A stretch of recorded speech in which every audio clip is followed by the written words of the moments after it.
Discussion around the accountant's licensing issue has tended to focus on the compliance aspect of the matter rather than the opportunities that might present themselves to accountants who choose to go down that path.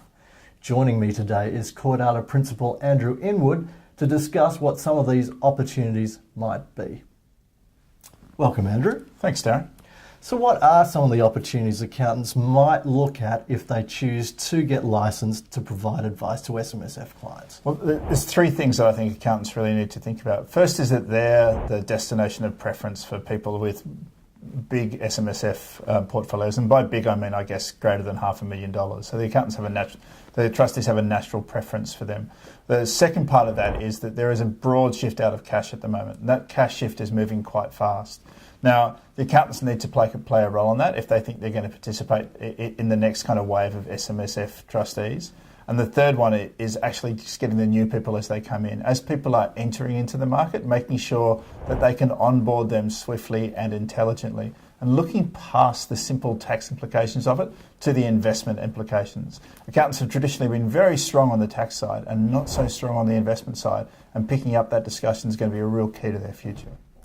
Now, you've done a little bit of research around this topic. Of course. And you've noted that accountants can actually improve their client satisfaction. Can you tell us what the opportunities are there? So one of the things that accountants are really good at is when they're face-to-face with their customers, they do a good to very good job of managing them. It's in those long, unpunctuated periods of contact that the accountants can really pick up their performance by building a network of people and making sure that the people they're working with are satisfied across a couple of aspects.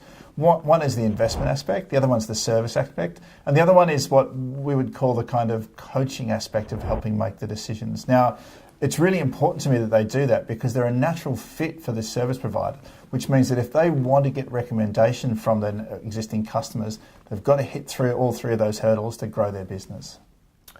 You talked about service models just then. Is there any sort of one particular area that consumers are looking for as part of a service model from their accountant at the moment? That's a great question, Darren. There's actually a really interesting part of this. So the people who are driven to SMSF have a behavioural instinct where they want to take control of their future. And people who want to take control of their future are data hungry.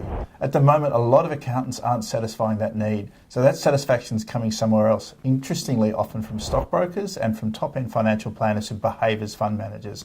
Now, they're at risk of losing clients to that space unless they start to satisfy that need. Now, obviously, with changing service models, obviously comes the issue of pricing. How much are consumers willing to pay for this change in business model? So, price drivers inside these things depend on what people would call the behavioural characteristics of the player. Some people want to pay a total fee up front and just give you that amount. Some people want to base it on the type of activity that you're working with them on, and others still want to actually break it down to an hourly model. We've worked out a few models, a few ways of determining who wants to pay in what way, but satisfying that price need is really important. At the top end of this service, there's actually not much of a barrier to price, but what people are really looking for all the time is this concept of utility. And utility is now the driver of the relationship. It used to be about opportunity, but in this marketplace where it's grinding sideways, it's about utility. And the utility conversation is really simple. It's how much does this cost and what does it do? And if you can satisfy those questions, then you can charge what you really think that the client will bear. So right now, are there many accountants out there who are recognising these opportunities and are willing to try and change to take advantage of them? The market's completely binary. I would say that 80 to 85% of the market in accountants is quite passive. They're actually still responding to the change in the marketplace. They haven't really embraced the change in legislation. They're still thinking about their licence. But about 15% of the ones that we're observing have already embraced the future, and their businesses are growing very, very quickly. Now that's going to change their business fundamentally. One is it's going to change the multiples that their business is worth at the termination of the sale. It changes the type of people that they have inside their practice, and it changes the type of relationship that they have with the outside world. And it's a big shift in focus from the practice the focus to the client as the focus. Now, if the accountants continue to lead that, then there's a really interesting challenge for the whole industry ahead of us. Okay.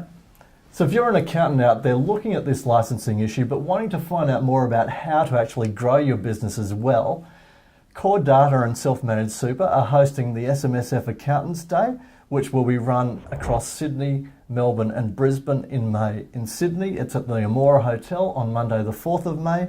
In Brisbane, it's at the Hilton Hotel, that's on Wednesday the 6th of May. And in Melbourne, we're running it at the Park Hyatt Hotel, and that's on the 8th of May. If you'd like to register for this event, please visit www.smsmagazine.com.au/events and register. Thanks very much for that, Andrew. Always a pleasure, Dan.